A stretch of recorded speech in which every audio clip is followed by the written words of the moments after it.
Thank you very much. If only I got so much applause when I actually gave a lecture to my students. My name is James Smith. I'm the Vice Principal International. I would like to welcome you all to the University of Edinburgh and welcome those of you who have come from further away or are watching online to Scotland. This is simultaneously, for me, a very easy and difficult introduction. How does one introduce somebody who is so well known to so many people? What can I possibly say? On the other hand, there is so much one could say, but I'll get to that in a moment. The university has a very long and deep connection with India. Our first Indian student graduated in 1876, and since then our Indian student population has grown somewhat. I suspect several hundred of you are actually sitting in the audience in front of me, which suggests lecture theatres will be quite quiet this afternoon. We're very proud of our Centre of South Asian Studies, one of the leading UK centres dedicated to the study of the subcontinent. As well as coordinating research and offering courses, the centre acts as a cultural hub in Scotland. Film showings are an important part of this. Last night they screened, and I do apologise for my pronunciation, Kuch Kuch Hotta Hey. Thank you.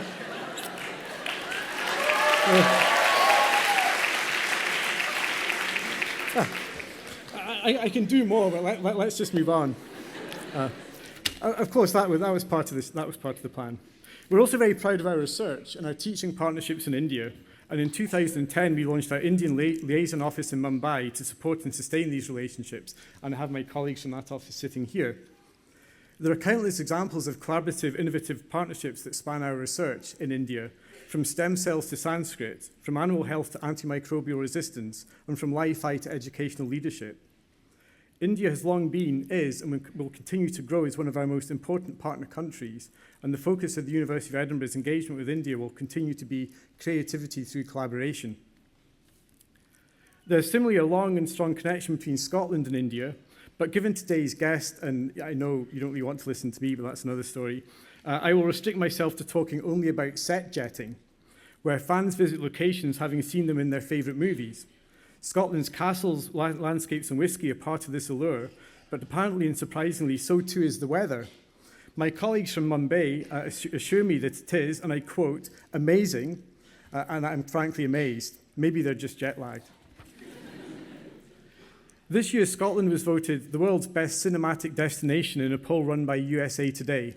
Producers of Bollywood films have been flocking to Scotland since 1998, as you know, filming on location in places such as Edinburgh Castle, Eilean Donan Castle, Glasgow's George Square and Glencoe.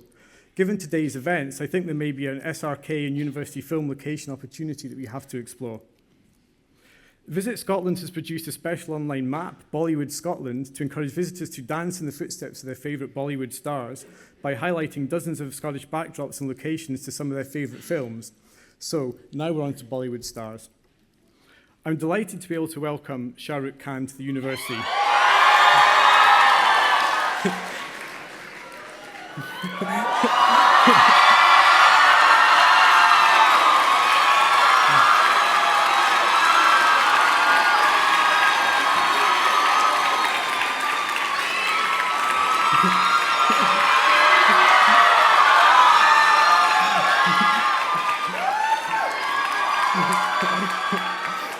I should say, I'm delighted to welcome Dr. Shahrukhh Khan. An hour or so ago, I was privileged to be part of an honorary degree ceremony. I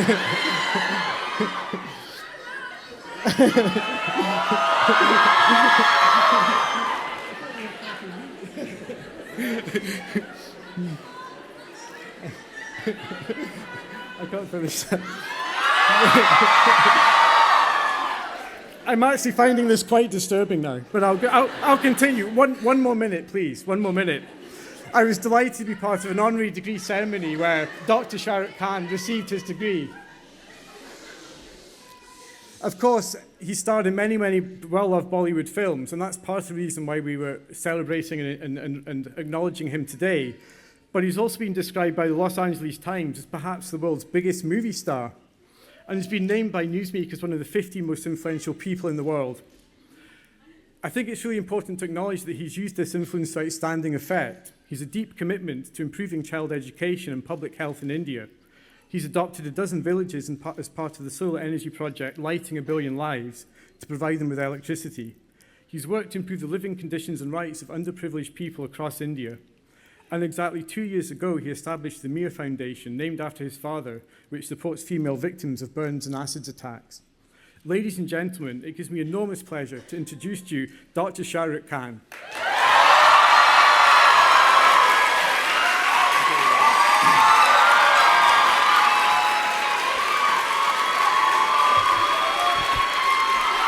Thank you very much. Thank you. Thank you very much, everyone. It's a great pleasure to be here. Thank you. Okay. All right, how this works is that I have to give you a lecture. So I prepared some. It's very thick, but it's because the font is big. So I'll go on and on until you guys get bored. You can stop me halfway and ask questions or... Okay. First of all, it's an honor for me to receive this doctorate today. So thank you everyone who's involved with this.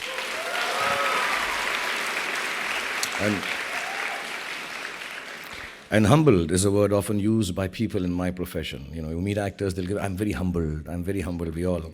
I dislike the hypocritical, obsequious connotation of it in these contexts. So I'm not going to use it, but I will say that such occasions have a way of putting me right in my place, which is right there. So thank you everyone for putting me in my place. I do get invited to conferences and inaugurations now and then to speak. And when I receive the invite, I also receive my brief. It's usually about success and my tips on it. Not my toes. Those are covered by I will never show my toes clause in my contracts. They're very ugly. And it's my attempt at gender equality. My co-actresses have no cleavage clause, I have no toes clause. Now most people believe Bollywood stars aren't insightful about anything other than the fateful occurrences which made them stars in the first place. But I've had the odd divergence from being taken for stupid though. Recently I got an email from an International Association of Advertising and they said, "Dear Mr. Khan, the advertising community would like you to come and address them on globalization and disruptive marketing." And I spent the next 4 hours on Google trying to assimilate the disruptiveness of innovating a product to match its market. But it was one of those rare days when even Google can't help you. A day when you need to leave Google and ask for deliverance from God. But I have a film releasing soon, so I don't want to take extra favors from God before the film releases. So I chose business over knowledge. I did the next best thing. I sat on my IO Hawk. Have you guys seen that Segway thing? Yeah, so I went on my IO Hawk and told everybody, a gathering like yours, that there is nothing I can tell you that you already don't know. And people, when they're told they're smart, they like it. You're such an august gathering of people and blah, blah, blah. Instead, let me entertain you because you all deserve a break. And before the organizers could interject, I started thrusting my pelvic into their faces and broke out into the one and only intellectual thing I know how to do, the lungi dance. So I got away with it without being humbled. It always pays to be a better dancer than your advertisers. And what's more, they seem to have a good time. But that was a conference, and this is a doctorate from a prestigious university of Edinburgh. So I'm going to try to sound intelligent and insightful, especially for you today. One of the subjects on the list of 5 I was sent for my speech today was life lessons. So for whatever it is worth, here goes. Let me start at the very, very beginning. Whatever I've learned of life has been at the movies. Actually, the first few films that I did in my career and titles were given to them very nearly formulated whatever I know of life. And that's how I'm going to pass it on to you. One of the first movies of my career was a movie called Deewana. Must have... Okay, but do you remember the story of the film? I'll remind you the story. So I fall in love with a widow who I meet literally by accident, in which I very nearly kill her mother-in-law. Then I marry her. Not the mother-in-law, but the widow. The widow is not keen on the marriage because she still loves her late husband, but she marries me anyway. My rich, mean father disapproves of this unison and does what a rich, mean father does. He tries to kill the widow. And I'm naturally disgusted by his behavior. And after a long 2-page standoff with him, in which I use heavy-sounding Urdu words, I leave the house for good. Then for some reason, apart from the fact that I ride my motorcycle without holding the handlebar, I have an accident. Seeing me so forlorn and sad in the hospital bed, my ex-widow wife falls in love with me. And there is something about absolutely sick men which always attracts women to them. I've noticed this. The sicker, the better. Then again, by chance or fate, I rescue a stranger at night from a bunch of goons, and guess what? He turns out to be the original husband of my ex-widow wife, who hadn't died in spite of his inheritance-hungry uncle's best efforts. Now, evil uncle then decides to kidnap me and my ex-widow, now not so ex-present-day wife, to get hold of his nephew. I escape his clutches, and I come back with my wife's undead husband to rescue her. By now, she is, of course, strapped to a bomb. And do you think they'll take my doctorate back?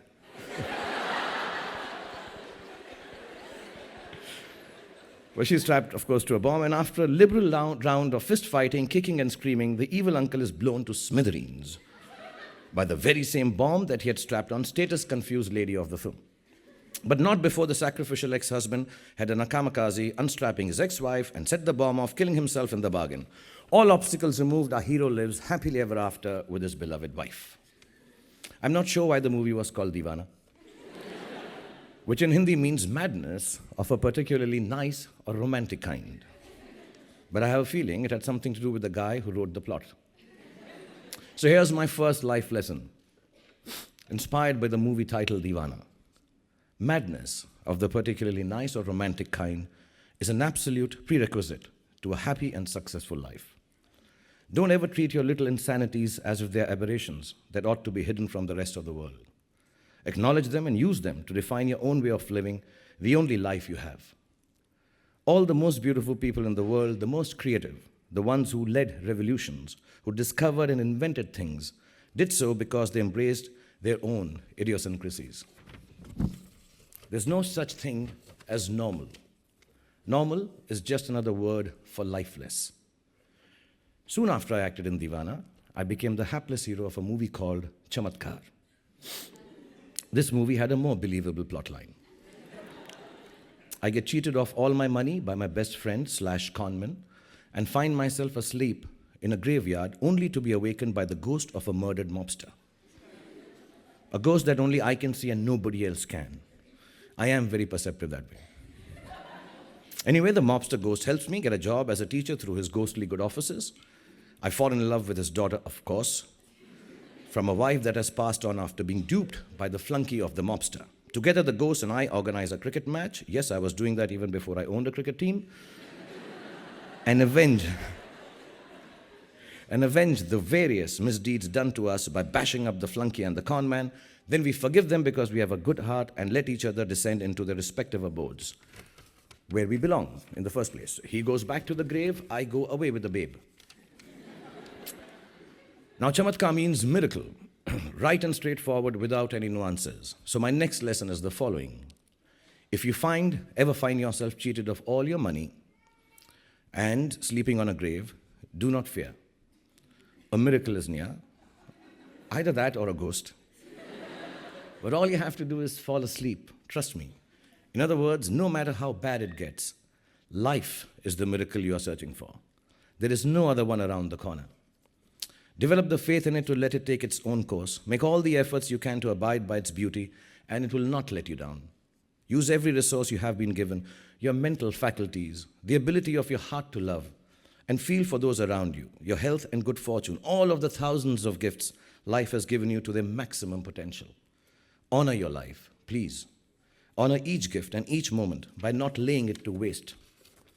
There is no real measure of success in this world except the ability to make good of life's endowments to you. Sometimes life's gifts arrive wrapped in all wrong damn wrapping, at which point we have to learn to do two things with them. Recognize them for what they are and gamble on our fear that they might be disasters. This brings me to my third life lesson, inspired by two movies in which I played the anti-hero, Dar and Bazigar.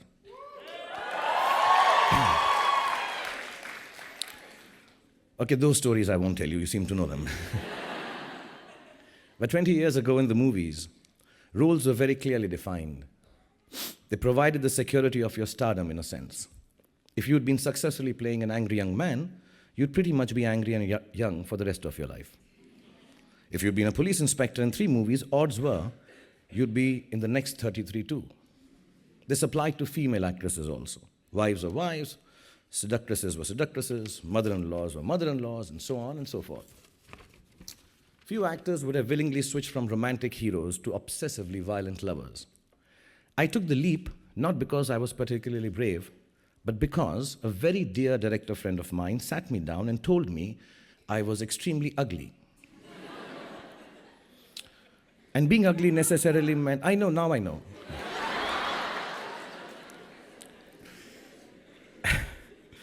And being ugly necessarily meant I do bad guy roles. I wasn't the romantic hero types, he said. Actually, he used the words that my face was not chocolatey enough. So I started to eat a lot of chocolate. And while waiting for it to take effect, I jumped into bad guy roles. Dar means fear in Hindi, and everyone always tells you at speeches like this that you ought to be brave, so I'm not going to bore you with that idea. Instead, let me tell you this. Being brave means being shit scared all the way to the party. Yeah, I'm sorry if that word is being very scared all the way to the party. But getting there all the same and doing the funky chicken in front of all your teenage kids' friends anyway. Let me just add on behalf of all the fathers of the world who have embarrassed their kids by doing this, it takes a lot of bravery, resolve, and grit to do it. So just do it. Don't let your fears become boxes that enclose you. Open them out, feel them, and turn them into the greatest courage you are capable of. I promise you, nothing will go wrong.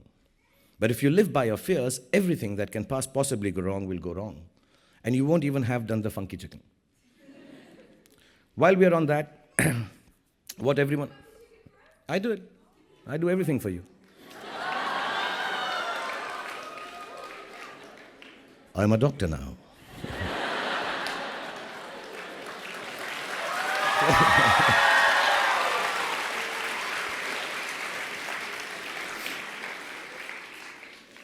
And while we were talking about fears and bravery, let me also add this, that all the planning in the world won't take you where you want to go.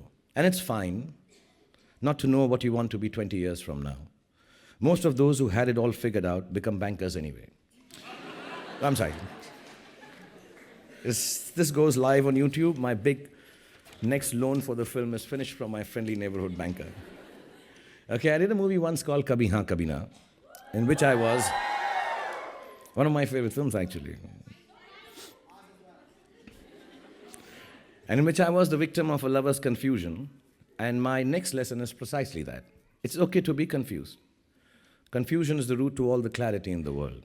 Don't worry about it too much. Don't ever take yourself seriously enough to be so clear about your own ideas that you stop respecting other people's.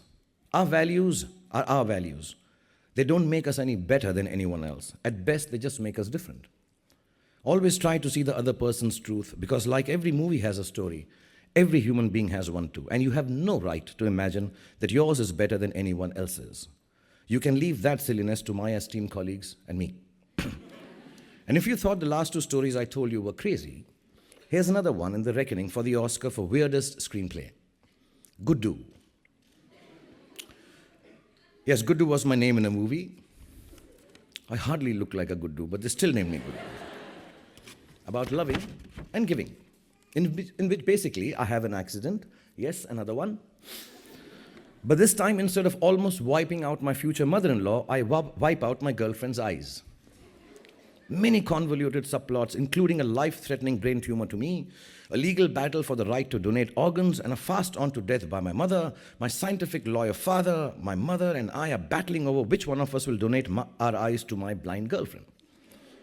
In the end, I recover miraculously, I still don't know how. And my mother dies, donating her eyes to my girlfriend. And then we all live happily ever after. Life lesson number 4. Rears its head. Give of yourself to others. And while you're at it, make sure you realize that you aren't doing anyone any favors by being kind to them. It's all just to make you feel that sneaky little twinge that comes from being utterly pleased with yourself. After all, the one that gets the most benefit out of any act of kindness or charity that you do will always be you. I don't say this as many see it in a transactive or karmic way.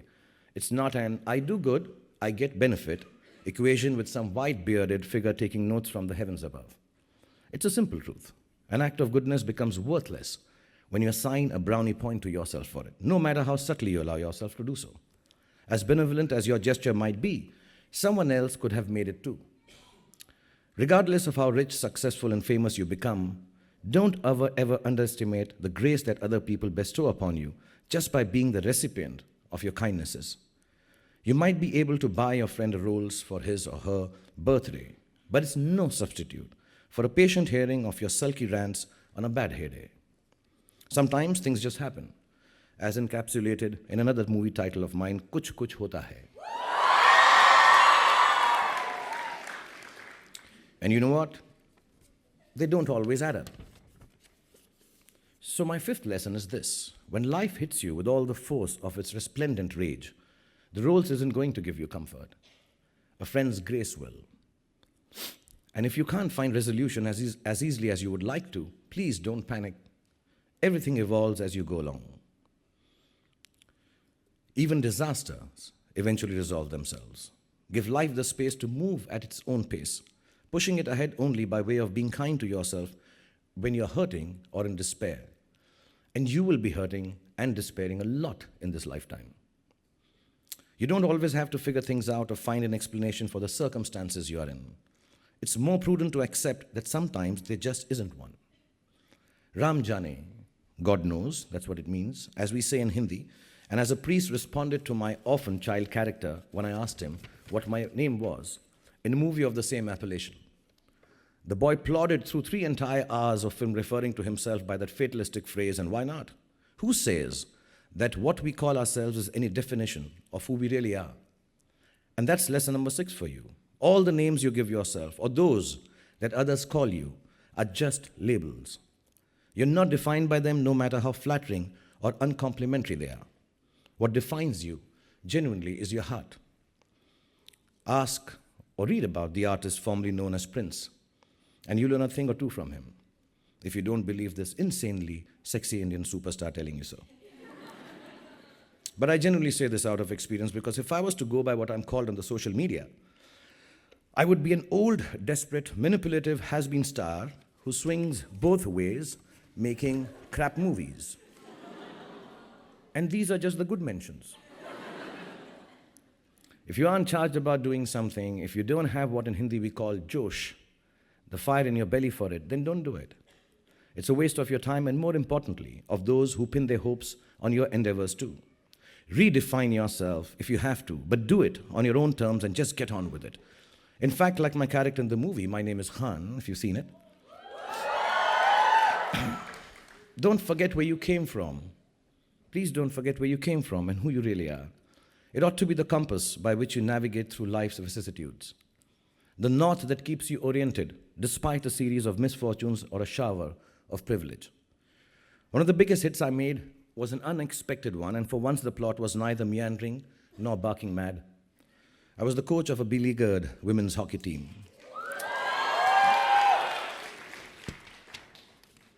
That went on to overcome its own problems, its struggles, and win a world championship. Its title was Chak De, an inspirational martial cry that Sikh soldiers used while lifting logs in order to make bridges across rivers on their campaigns against their enemies. It implies the will to get up and get on with it, which brings me to life lesson number 7. Whatever it is that is pulling you back, it's not going away unless you stand up and start forging your own path with all your might in the opposite direction. Stop whining and start moving, so to speak. I didn't mean the kid. Sadness and happiness. I'm sorry. She can whine. Sadness and happiness have the same quality of transience. Life is a balanced exchange of one with the other. And this is lesson number 8. Don't attach yourself to either. They're both going to change with the same certitude. Take them with the ephemeral spirit of their impermanence and manage them with a healthy dose of good humor. Laugh at yourself when you're despairing. Shed a tear or two when one of my movie plots makes you hysterical with laughter. I need to tell you, in Good Do, we did consider donating a single eye, the guy, to his blind girlfriend, and both of them waltzing into the sunset, eye patch to eye patch. We didn't do that. Then there was Kabhi Khushi Kabhi Gum.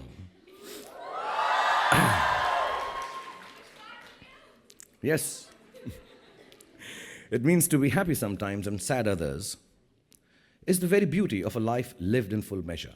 Why fail yourself by desiring one emotion and detesting the other? I have acted in 50 plus full-length films, or 60. If I took you through a journey of each title, we'd be sitting here forever. And you all end up fast asleep. So I'll wrap up with my last couple of words or lessons. Okay, film number 17. This one is Live from the Heart, Dil Se. Chal chaiya chaiya. Dil Se, love people, love the world around you, love animals and birds and big cities and mountains, love dreams. Yeah. And love your work and love me forever, love your friends and love me forever, love your enemies and love me forever. But most importantly, my friends, love yourselves. Embrace all that this life has in store for you. Let your heart be as deep as the deepest ocean and as wide as the furthest horizon. Know that it is limitless. Love is not an excuse to grab or to hold on or own or to barter. It is the only excuse you will ever have to call yourself special. And if someone you love lets you down, don't fault yourself for not trusting him or her. Fault yourself for not trusting your love enough to forgive his or her trespasses. You never know what the future will bring, whether there will be a tomorrow or not. I died at a shockingly young age in a movie called Kal Ho Na Ho, which means just that. And I wasn't even a smoker in the film, which was sad. I've been told they're kids, so I can't use too many of these connotations and talk, so I'm controlling myself.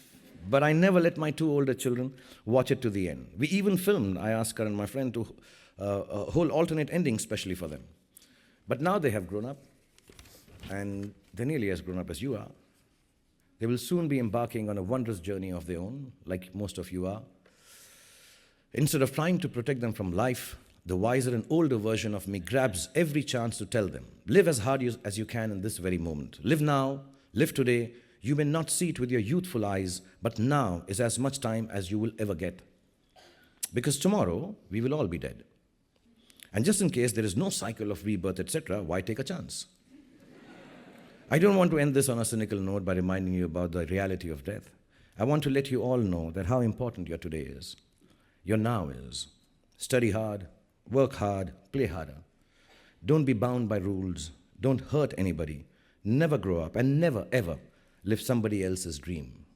Remember, however many times you go wrong, no matter how many times you fail, despair, feel like this world is against you, in the words of Bob Marley, at the end, everything's gonna be all right.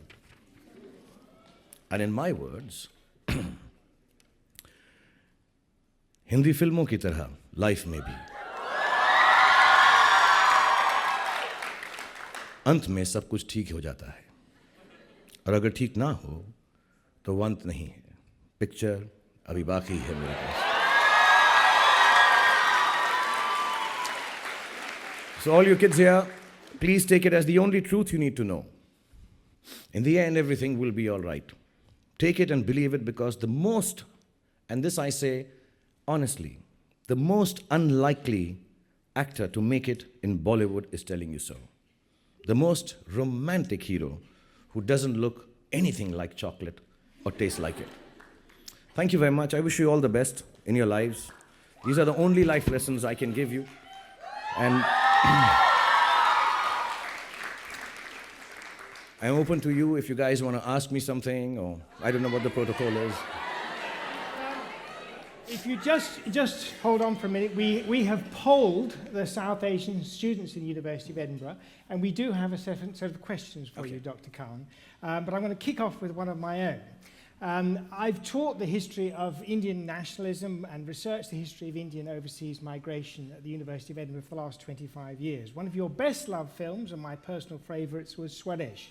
It talks about the anxieties of Indians living far away from home and the tensions between modernity and tradition.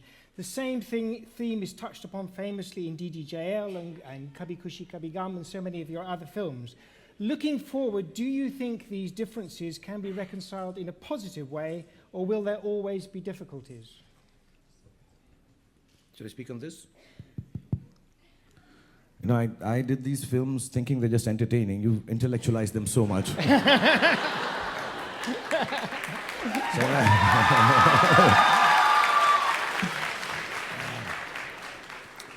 See, I have been coming to this part of the world for years now, and when I started off, I had no idea that there is going to be a diaspora or people from various parts of the world trying to find their feet in different parts of the world. And I think somewhere down the line, you know, your motherland, your homeland, the place where you belong to always is the place where your roots are. And yes, there are times when there is a little dissent in terms of what you're looking forward to, having to work outside, make a living, go away from it. But the whole idea of Swades or DDLJ, the bottom line was that you are always going to be rooted where you started from. And, which I wish for every young kid here, once you, inshallah, make it really big and do well in your life, and you've achieved every material gain that you want, which you should, please don't give up on that. Don't become a philosopher before you become rich. Make sure. Honest truth. Please don't do it. Find your space, find yourself, however small it is, find yourself your apartment, find yourself a partner, find yourself a business, do everything. And once you have made it what you want to, please, if there is any kind of issues back home, go and look after it. That's how DDLJ and Swades was planned and decided. But there will always be confusion that should you be back home, or can we reconcile the fact that we are not doing anything for my own house? I think those differences are all right. Live with them, but once you have got what you wanted to achieve, please go back home and you know, look after it too. That's the only thing I can say. Thank you very much. So the next question is from Nishant Sharma. Where is Nishant? Okay. Hi, Nishant. Yeah.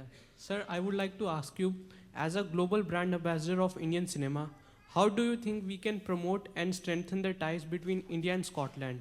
And also, you have been shooting here for many of your films. So how was your overall experience? Thank you. I shot in 1998. Then I came for the Edinburgh Festival here. And the first time when I came here, we came and did Kuch Kuch Hota Hai, the shooting here. Yeah. And see, for filmmaking people, just as a business, the main thing is the logistics and the kind of you know, the facilities you get here. Because you come with about 100 people, 150 people. So it varies from the car that you need to the hotels that you need, and basically all the infrastructure for making a film. That needs to be of ease. And I remember, you know, we had just flown into Scotland. We had made no plans. We were quite unplanned. We needed to do a song. It was raining. But the facilities here were fantastic. It was really brilliant. That's why we were able to pull off the song. And of course, it is, you know, it's odd for me to talk about the beauty of Scotland, the Highlands. It's fantastic to look at. And not only that, I think the city area, which I've not really roamed around in a lot, but have noticed in coming in, going out, is extremely quaint and beautiful, has a lot of culture and a lot of character, actually. And filmmakers would love to do that. So as long as, I don't know which other film handling units in Scotland, but if they are able to give us, every filmmaker, not just us from India, I think every filmmaker, some kind of a platform where they know we just need to come with a script and shoot here, I think that would be fantastic, and it will make a huge amount of business sense, apart from tourism sense, and I think just the fact that, you know, everybody wants to shoot in a beautiful place, and Scotland is extremely beautiful. Great. Okay. Thank you, Nikhil. So the next question is from Twinkle Tucker. Where is Twinkle? There she is. Good afternoon. Good afternoon, Twinkle. So you're a very busy man. You've been traveling from one set to another set, changing different countries. Even today morning when I read your Twitter status, it said that you were shooting all day and night and then traveling to Edinburgh, coming back, going back as in. So in this whole process, how do you manage to balance your personal life and your work life? I'm a little gifted. I don't need more than 4 or 5 hours of sleep. So I've trained my family to be awake after 12 midnight. And unfortunately, even my kids, It's not a healthy thing to do, but I find time for them. When I'm making films, like just recently I was in Hyderabad shooting for last 7 days. I had my little son with me. My kids are now, I'm in school. I think they get off tomorrow. I was hoping to be able to stay back and take them back with me, but I'll join them somewhere. But I do find time because there is nothing else I do. I go home. After I finish work, I don't have my telephone on. I don't talk to anyone. I don't do any work. I just get into my shots and I just hang with my kids. So I spend a lot of time with my kids. I mean, that's the only source of, how do I say it? It takes me away. You know, the job that I do, working, always trying to get it right, hoping this will be successful, hope it entertains everyone. It's a hugely stressful job. So you need to be happy doing the work. I'm very happy doing what I'm doing 18 hours a day today. I may not be tomorrow, and then I leave it. But having said that, when I finish that job, all I want to do is just hang with my kids and do nothing else. So I think I've spent enough time with them. Obviously, it's never enough to spend time with your kids, but I do try to make sure that as soon as I finish work, the next 10 hours or 11 hours I'm with them. And I'll keep awake all night. I'll travel just like this to be with them I came down to have lunch with my daughter about 10 days back, just flew in, had lunch and flew back again so that she doesn't miss seeing me. So I spend a lot of time with my kids. They don't come to shooting, they don't like me shooting. The little one is okay, he doesn't know what I do, so he just comes and hangs around. But I spend a lot of time with my family. Love you. Thank you, I love you too. Okay, so the next question is from Sonali Mehta. Hi. Hi, Sonali. Okay, I can't believe I'm doing this. I'm going to ask you a question, but I'm sorry, but can I please hug you? Yeah. Please. No, no, sir.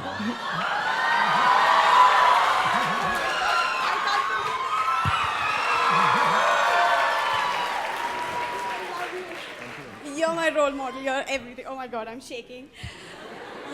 So my question was, obviously you're such a big star, you've made your mark and everything in the world, and today also you've got a doctorate, you're a Dr. SRK now.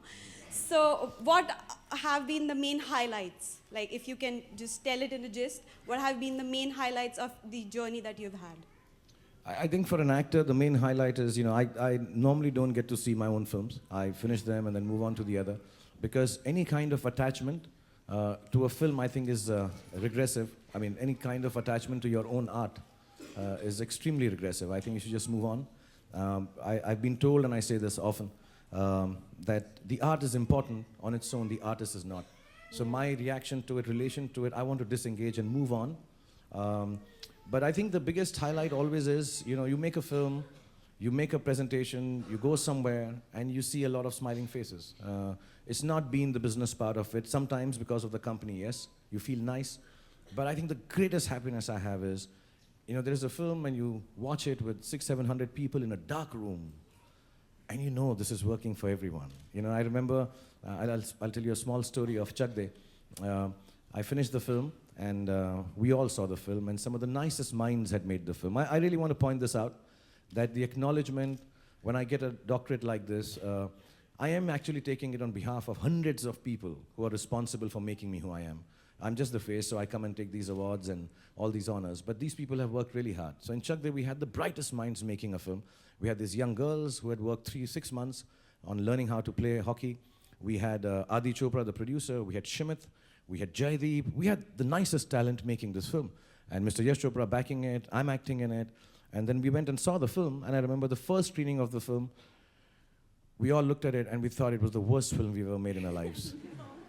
And we came out, and the girls didn't know this. They were doing it first time. For them, just being on screen was happy. So they were irritatingly screaming and dancing, while the 4 of us were sitting there crying with tears. And, you know, we had reached that stage of failure when you start telling everyone, listen, at least we did what we wanted to, right? This is what we set out to make, and we made it. So success and failure, like I told you in the speech, is transient, and we'll come back, and it's all right. And we were really, really sad. Shimit ran away to America. I actually ran away to England. And all of us just dispersed, and we didn't know. And I switched off my phone, went to sleep. I woke up at 4 in the evening here after, okay, I would say I took a lot of intake of alcohol. Is the best way I can say. I was very depressed because we thought the film was good. It turned out not nice. And I woke up at 4, which must have been 9 o'clock in India. And everybody had loved the film. Everybody. The whole country had loved the film. And it was just such a huge success. And we still didn't believe it. So that highlight, when you don't know, is this going to work or not? If you know, then it's no fun. So the biggest highlights of my life have been that I don't know, and I've just woken up in the morning and been told people are loving it. Not that it's a success. People are really enjoying it, really finding time from their lives to learn something from it, or just enjoying it, just being happy about it. So I think that has been the greatest highlight. And my kids. Okay, this I'm not going to get this another opportunity. Okay.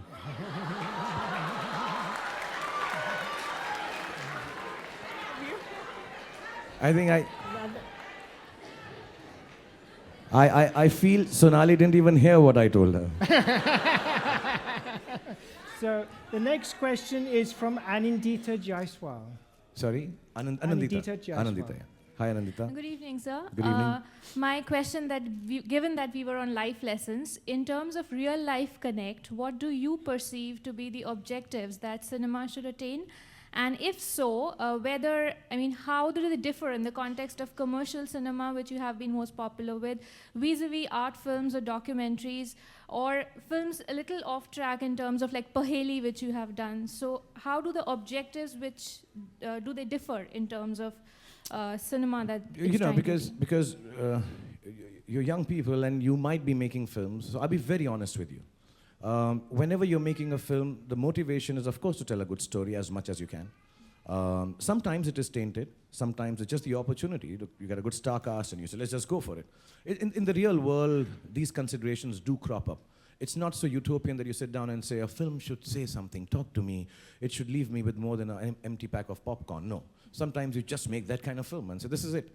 I believe all of them are art forms, whether it's Nautanki, whether it's Punch and Judy, whether it is some serious Othello or Shakespearean play, whatever it is. I think somewhere everybody's got an art form and a story to tell. So in commercial cinema, whenever we make a film, I was just explaining it to the press behind, that sometimes the main purpose is to make people entertained at whatever cost. It's a cabaret. You put the dance in, you put the music in, you put the fight in, everything in doses that everyone enjoys. It's a universal appeal, especially in Indian films, because families watch the film. So the grandmom is also watching, the grandkid is also watching. You want to put everything for them. And you take the social cause and make it minimal. You say, let's put it for just good measure so we feel good about ourselves. On the other hand, the artistic cinema that you talk about, which is very, very niche, you can take a big social cause and make it at a level which is big enough. But you won't be able to get a universal appeal to that, especially again in the Indian context, or internationally also. So somewhere down the line, I can only speak for myself when I say I do some commercial films, so I'm able to make the money for the business and try to make the films that I really want to, not worry about the commercial consideration. So like a Paheli, which flopped miserably. And, went for the Oscars. I don't think it deserved to, maybe. But I felt really sad that I had thought a film about women empowerment based on a classical story from India was completely panned. But doesn't take me away from making those kind of films. I've made a fan now. I would love to make another one like that. We did Ashoka, which also didn't do well. You keep trying and hope you get a balance like Chak De. But those balances are very far and few. And the objective of commercial cinema is very clear. Universal appeal. And niche cinema is, tell a telling story. And those two cannot mix as much as we would like it to. They cannot. Sometimes, like a Swades, maybe to a certain degree, take a big star, put him in a film. But these considerations, everyone tries, but I don't think it has successfully worked.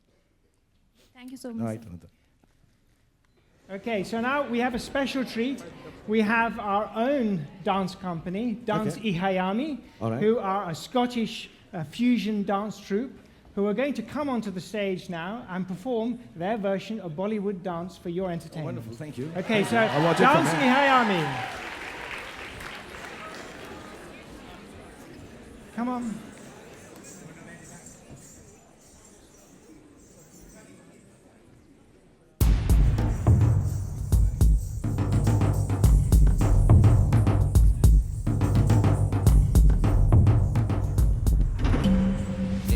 Gamarisa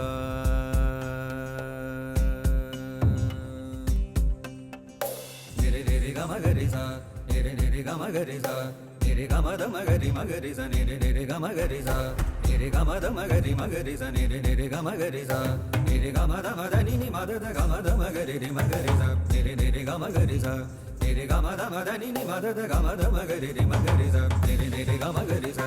Niri gama da ma da da sa ma da sa ni ga ri ni ri ni da ni da ma da ri ri ri ri ni da ma ga ri niri niri gama ga ri sa.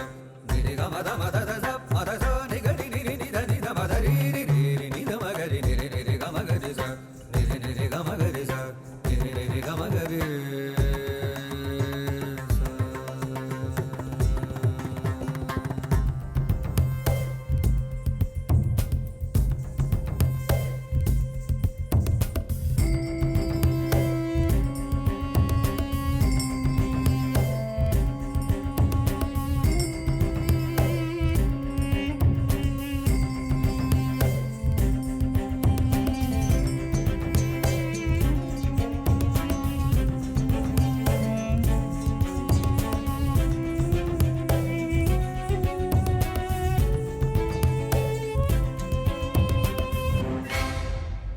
Nida ma da sa, ni ga ri ni da ma da ri ri ri ri ri ga ga ga ma ma ma da da da sa.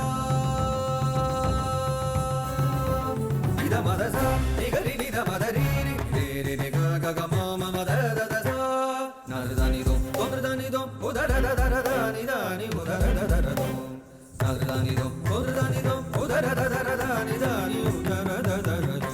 Na da ni do, da ni do, o da da da da da ni da ni o da da da da da do. Detlam kadakadom detlam kadakadom detlam kadakadom detlam kadakadom detlam kadakadom detlam kadakadom nere nere gama gare sa nere nere gama gare sa nere nere gama gare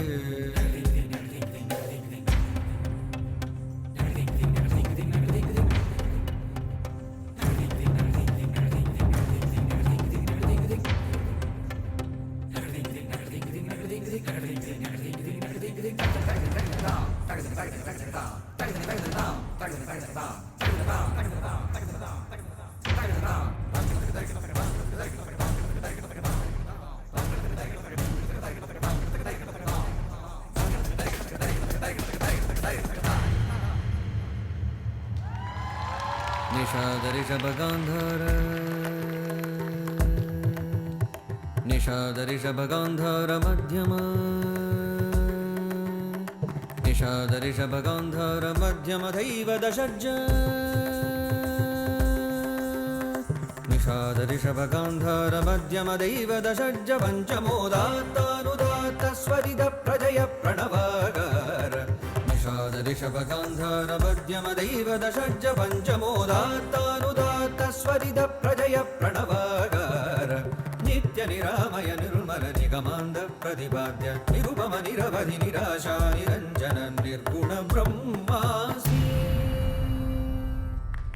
नादृदानिदो ओन्द्रदानिदो उदरदरदरदानिदानि उदरदरदरदो नादृदानिदो ओन्द्रदानिदो उदरदरदरदानिदानि उदरदरदरदो नादृदानिदो ओन्द्रदानिदो उदरदरदरदानिदानि उदरदरदरदो देत्नां कृतगदों देत्नां कृतगदों देत्नां कृतगदों देत्नां कृतगदों देत्नां कृतगदों देत्नां कृतगदों नेरे नेरे ग मगरि सा नेरे नेरे ग मगरि सा नेरे ग मद मगरि मगरि सा नेरे नेरे ग मगरि सा नेरे ग मद मद नि नि मद ग मद मगरि रि मगरि सा नेरे नेरे ग मगरि सा नेरे ग मद मद द द मद द नि ग नि नि नि ध नि ग मद रि रि रि नि ग मगरि नेरे नेरे ग मगरि सा नेरे नेरे ग मगरि सा